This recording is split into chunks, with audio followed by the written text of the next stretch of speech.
Dunyoni kim boshqaryapti hozir? Kim boshqaryapti? Erkaklar boshqaryapti. Faqat oilani boshqara olmayapti xolos. Butun dunyoni boshqaryapti. Oilani biz tizginni ushlab olganmiz.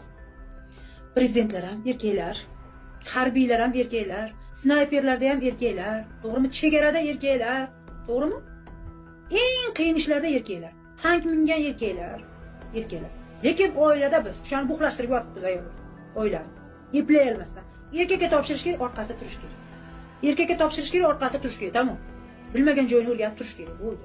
Topshiring muammoni, topshiring. Hozir dadam bilib qolsa deb turib hayiqtirib qo'ymaysan. Hozir dadam bilib qolsa deb hayiqtirib qo'ymaysan. Meni ham qo'shib urishib qo'ying deb qo'ying eringizga.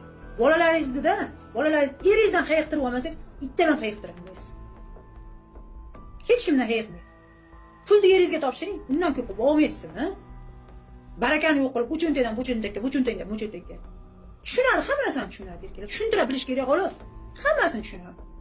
Sizga nima hamma g'alvani yelkangizga olib, bozorda ham ishonmasdan, u bolangiz emas, u yeringiz topshiring hamma narsani, Xudo yo'qsin. Sizga nima? Butun g'alvani yelkangizga orqalatib qo'ying. Yelkangizga shunday ro'paraq qo'ying. Hozir dadang kelsa olma deb qo'ying. Bolalar ham siyib boradi.